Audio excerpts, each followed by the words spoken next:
Sir, paano po mag-transfer ng pera from STC Pay to Mobile Pay? Safe po ba or nare-receive po ba kagad?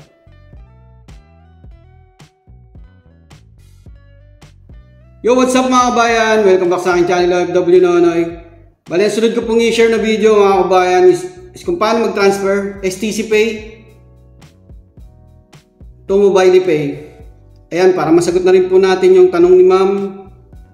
Sir, paano po mag-transfer ng pera from STC Pay to Mobile Pay? Safe po ba or nare-receive po ba kagad? Ayun ma'am, safe naman po pag mag-transfer from STC Pay to Mobile Pay.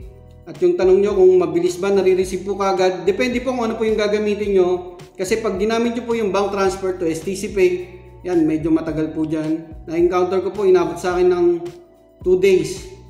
Yung gagamitin nyo yung IBAN na account. Bank transfer at may charge po yun. Hindi katulad po ng debit card yung gagamitin nyo. Gagamitin ko po yung digital card ko sa STC Pay. Mabilis po, agad-agad at marireceive ka agad. Matatransfer po agad at magre-reflect sa Mobile Pay yung pera at wala pong charge. Okay, simulan na po natin. Ayan, buksan po muna natin STC Pay natin. I-check po natin yung card details natin. Punta tayo sa card. Ayan po, 146 po ipapasa natin. Tapos scroll nyo lang, click nyo yung card info. Tapos passcode nyo sa STC Pay. Ayan po yung details ng card number. Ayan po yung sample, card number, card holder name, expiration date at saka CVV, yung tatlong number.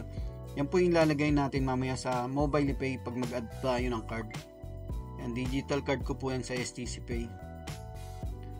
Punta na po tayo sa Mobile Pay natin. Or kung sa Mobile Pay ng iba, ilalagay lang naman yan sa details ng card. Login lang kayo. Direct na po tayo sa Add Money. Ayan, may 80 yan. Lahat po yung Mobile Pay ko. Click nyo Add Money, Debit or Credit Card. Yan po yung mga card na in-add ko. Click nyo Add New Card. Pag STC Pay, Visa po yan. Tapos lagyan nyo na po ng nickname. Importante rin po yan para hindi po kayo malilito pag mag-add kayo ng money. Ayun na pong bala kung ano lalagay nyo. Ayan, sample lang. Tapos click nyo na yung Save Card.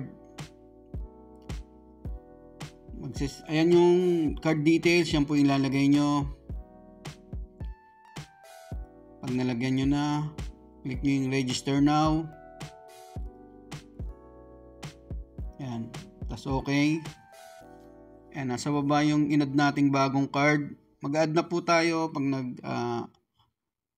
check nyo lang yan. Check nyo yung box na yan. Ay, yung bilog po pala. Tapos continue. Lagay nyo na yung amount kung magkano. Ayan. I-send ko na lahat yun. Ito transfer ko na 146. Tapos click nyo lang yung confirm. Confirm lang po ulit. Tapos passcode na naman. Confirm ulit. Tapos yung tatlong digits sa STC Pay card nyo. Click nyo na yung Pay Now. Magsasend ng OTP yung STC Pay. Lagay nyo lang dyan.